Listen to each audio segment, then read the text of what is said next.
mean for us as a country to act on these laws, and how can... Hello and welcome. I'm Kriti Mehta and you're watching the World Report on NewsX World.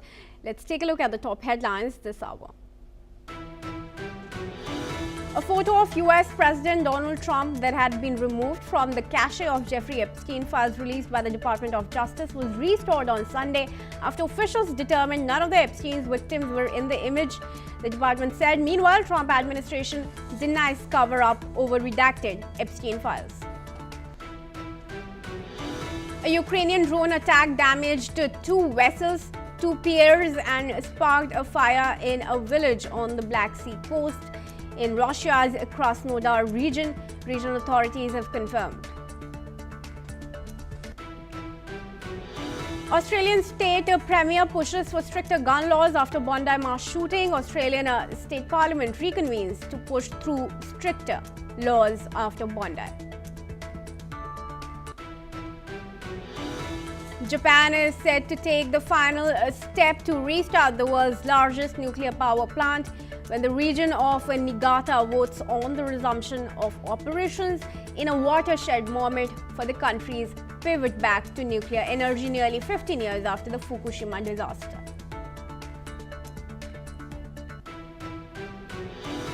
South Korea's parliament passes a bill to launch an independent probe into the Jeju airplane crash in December 2024 that killed 179 people in the deadliest air disaster on the country's soil. Southeast Asian foreign ministers meet in Malaysia today, seeking to end border clashes between Thailand and Cambodia that have killed at least 40 people and displaced more than 500,000 this month. All right, viewers, let's start with some news coming in from the West. Now, the US Justice Department says a photo of President Donald Trump that had been removed from the latest release of Jeffrey Epstein files has now been restored. Officials said the image was taken down for review after concerns were raised about whether Epstein's victims appeared in the photograph. After an internal assessment, the department said it found no evidence that any victims were depicted and reposted the photo without alteration. The image shows a desk with an open drawer containing a photograph of Trump with several women. Deputy Attorney General Todd Blanche said the removal had nothing to do with Trump and was done out of caution. The document release has drawn criticism from both parties after heavy redactions and missing material. The Justice Department says it acted in response to requests from alleged victims and their lawyers. Trump has denied any wrongdoing and says he was unaware of Epstein's crimes. Let's now welcome Matthew Wadham, who's an American journalist, in this discussion here. He joins us from Washington. Hi, Matthew. Thank you very much for joining us here at NewsX World.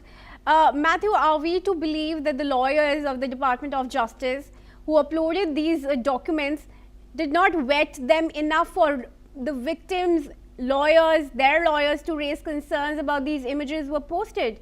Because the reason that all of the files have not been published as of now was given to be that heavy redaction is required to protect the victim's identity or not intervene in the ongoing criminal investigations. Then how could this faux pas really happen? What the Justice Department has said seems entirely reasonable to me. The Epstein Transparency Act says that that photos that feature victims must be redacted, and other material that pertains to ongoing investigations must also be redacted. So the explanation that the Justice Department has offered is entirely plausible. Sure, but this is a separate Matthew, issue. I'm trying to ask you, how was this vetting not done earlier? How did the Justice Department upload these images in the first place if there were concerns about revealing the victims' identities?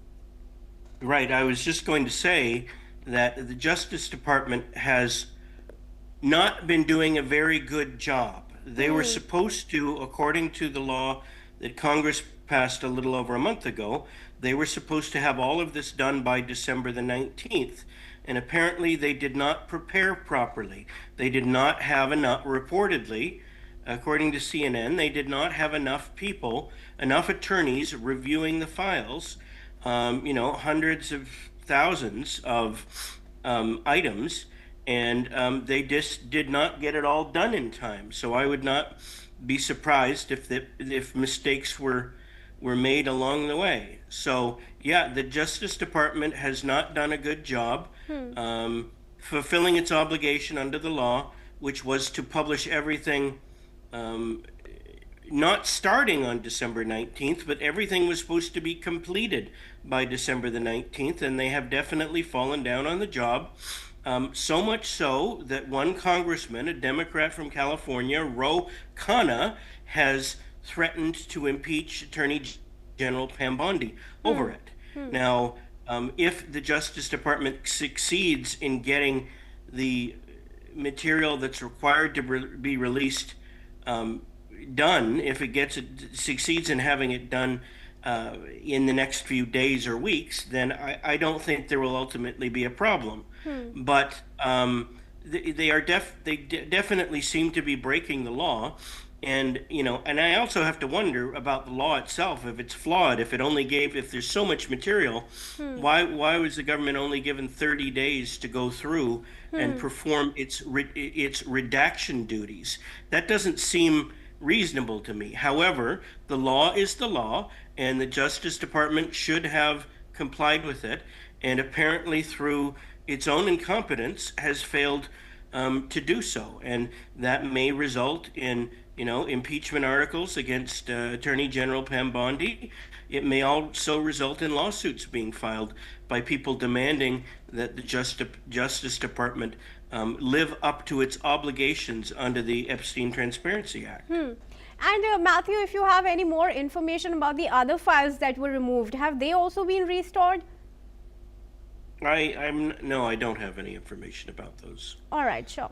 About any files you're saying that were put up and then were taken down, I don't actually have any inside knowledge as to that. As I've said, the Justice Department has screwed up, and let's hope they get their act together. All right. In fact, there's also not enough confirmation if the 16 other files were also removed, because agencies have not been able to verify. Of course, that image number 468 was not there, was very apparent in the list of the files that were uploaded, which pertain to the image of Trump with the other women. That has been restored, but we'll look out for the other evidence that has been removed. But for now, Matthew, thank you very much for joining us and sharing all that you had with us. Sure. And we now move on, viewers, to talks on the Russia-Ukraine war. Now, talks between US, European and Ukrainian officials have been held over the past 3 days in Florida, focusing on aligning positions to end the Russia-Ukraine war. US Special Envoy Steve Witkoff has described the meetings as productive and constructive, saying they aimed at building a shared strategic approach. Witkoff has also held separate talks with Russian negotiators, including Russian President Vladimir Putin's envoy Kirill Dmitriev. He's also called talks with the Russian side productive. This comes as US President Donald Trump continues to push both sides toward a deal. The Moscow insists on holding seized territory, and Kyiv has rejected any concessions. Discussions have centered on a US drafted 20-point peace plan, security guarantees for Ukraine, and rebuilding its economy. I now welcome Shruti Das Gupta to join me in the discussion. Shruti is an international affairs expert and she joins us from New Delhi. Thank you very much, Shruti, for joining us this morning. Once again, Shruti, talks, of course, continue to go on. Every talk is followed by a statement that they were productive. But what's the action taken after that? The shellings continue, the strikes continue, energy infrastructure is targeted time and again, and in an attempt to weaken the other party from carrying on the warfare. So it just appears the stalemate continues and the talks are not, having any real output. Well, You've got a really good point there. We've seen so many peace talks not result in peace. We've seen so many peace points being rejected. We've seen so many agreements being cast aside in this entire Ukraine-Russia effort. So, from what I understand, this current meeting resulted in a joint statement as well as 4 plans that they kind of enacted together. One was the 20-point peace plan. Then there was a multilateral security guarantee framework. Then there was a US security framework for Ukraine, and that guarantee was looked at. And last but not the least at all, the economic and prosperity plan. So they've been working on 4 plans together. And I guess if not the peace plan, unless it is accepted and enacted on ground, the other 3 plans is what they were focusing on, and hence the declaration that it has probably been a point of success for both parties. So beyond that, I understand that even the Russian side has said that they would rather end the war on the negotiating table than on ground, because they have their own security objectives. So while there is conversations happening, there is also a continued peace through power agenda that is showcased by both parties, and this has never really ended in peace on ground. So while this has happened, we have seen a continued attack by Russia. Drones have been launched, and Odessa is, I believe, under deep aggression right now by the Russian forces. I think this is Putin's warning to Ukraine and the Western powers that if you take too long to actually iron out the 20 points of peace, then you would not have a nation to enact that peace point onto. And anyway, Shruti, the statement that's come out is from the US envoy who's doing the negotiation, and not from Zelensky's side or from Putin's side. Those two sides are still stuck where they were. Zelensky does not want to concede territory, and Putin does not want to, stop short from accessing the Donbas region entirely. So what is the negotiation that's really happening? What is the negotiation on the ceasefire that's happening? Oh, that I would love to be a fly on that wall to hear exactly what that piece is about. Because see, you have to understand that no matter how the Western media projects it and how much ever losses that Russia has taken, they have gained 14 to 17 square kilometers of region every single day. And the losses on the Ukrainian side is so massive that now the entire Europe, as a faction, they've started raising their own military. They've started escalating their military advantage, because they've realized that Russia, as a sleeping bear, was fine and they did not feel threatened by it. But they've realized it has the ability to take a lot of hits and still win the war. And they want to not look like losers. This is what I think, from my point of view, the peace points are being discussed. They don't, Europe, Ukraine, Zelensky, they don't want to look like losers. But unfortunately, if they concede territory, that is exactly where they will be placed in history. So there is basically a whole lot of optics around it, and a whole lot of futile hope that if they stretch it just one more year, maybe that will break Russia's back. And if they have just one more successful attack, maybe that will stop the Russian aggression on ground. So they're probably buying more time because they've already sanctioned money for it. So they're probably just buying more time. Yeah, sure. Good point there, Shruti. I take it. But do stay on with me as we move ahead in the bulletin, viewers. Let's also tell you that an update is being reported from Israel, where renewed military action against Hamas and Hezbollah has been called for by US Senator Lindsey Graham during a visit to Tel Aviv. It has been warned that if both groups fail to disarm, Israel should be allowed to resume full operations with the backing of US President Donald Trump.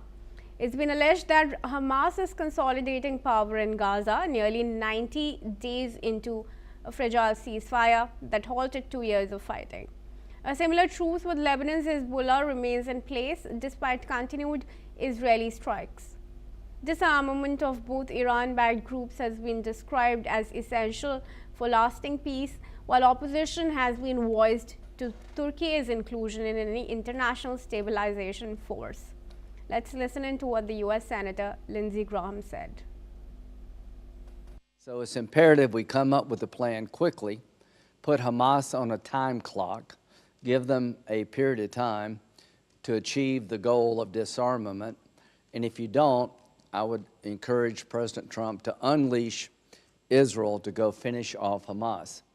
90 days after the ceasefire, they're consolidating power in Gaza. They're not giving it up. This is a problem. I do not believe it's possible to have a good outcome in Gaza with Hamas still armed.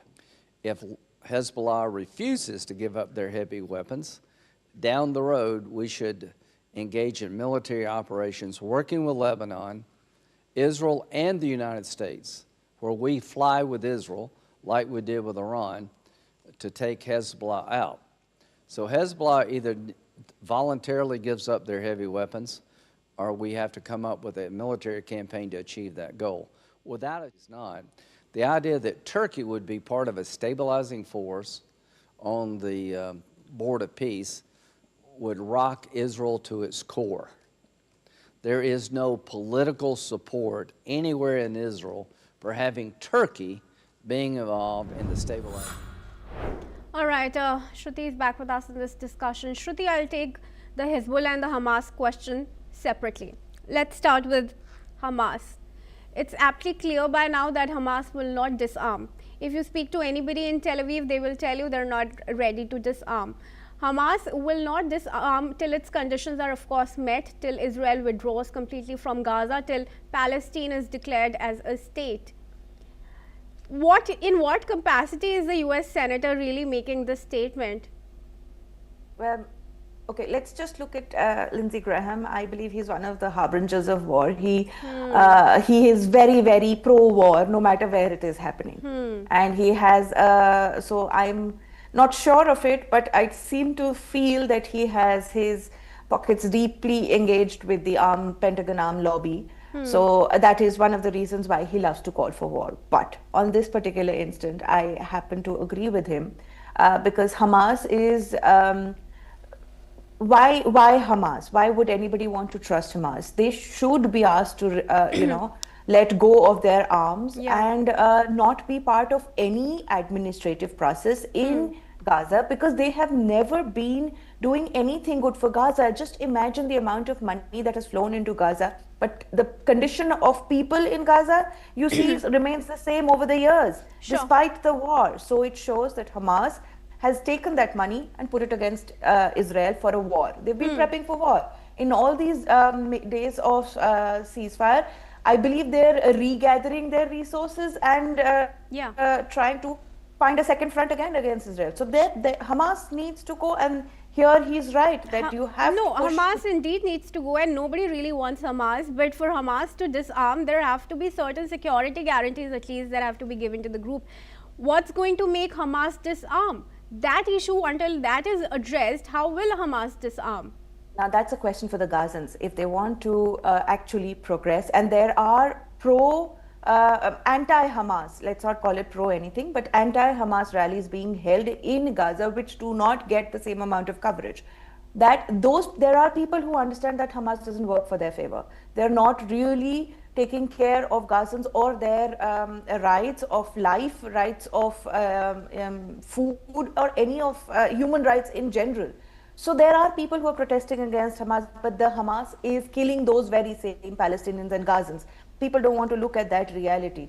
They are the only ones. Once you empower those people, and they will throw Hamas out. If you take away Israel or the security forces from the region of Gaza, I don't think Hamas is going to disarm. They're just going to go into hiding, and they're going to pretend that it is disarming. And this possibly is not how you re-emerge work them with a terrorist group. Yes, Yeah. they'll take on a new name. They'll just take on a new name, and that's just going to be rebranded Hamas. That's all. All right. So it never comes through disarming, not with terrorist groups. Now let's talk about Hezbollah.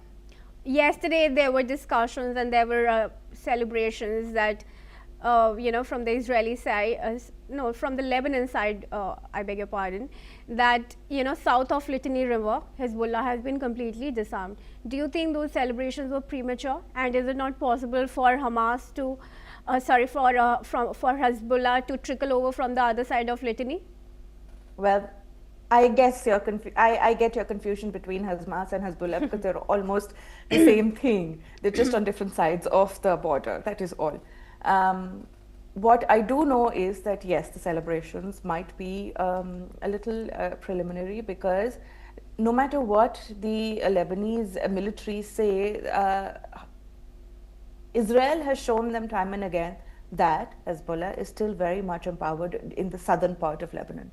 So no matter what they try and project to the world that they've rid themselves of this monster called Hezbollah just to be in the good books of the international community, it doesn't really come to fruition on ground. So I don't believe that they've actually rid themselves of the monster that is called Hezbollah.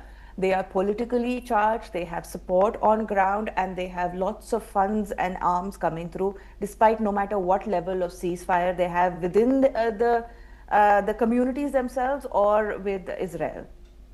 All right, Shruti, thank you. I'd let you go with that. And viewers, with that we move on in the bulletin. There's news coming in from Malaysia, where the court has denied a bid by jailed former Prime Minister Najib Razak to serve the remainder of his sentence at home. The court said that the royal order allowing the move was not made according to the correct procedures. Najib, who has been in prison since 2022 for corruption related to multi-billion-dollar Malaysia development Berhad scandal, as his 12-year jail sentence is halved last year by a pardons board chaired by the country's former king.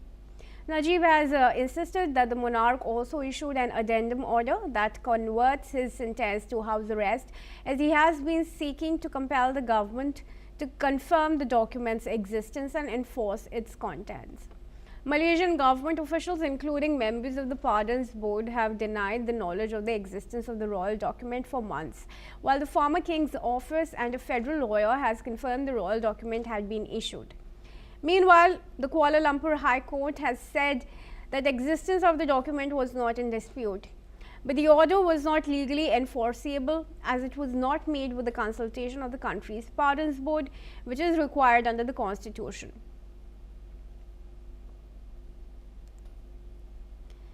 Let's take up some environment news before we wrap up the bulletins, viewers. Scientists say that they have uncovered a missing feedback in Earth's carbon cycle that could explain how global warming in the distant past tipped the planet into extreme ice ages.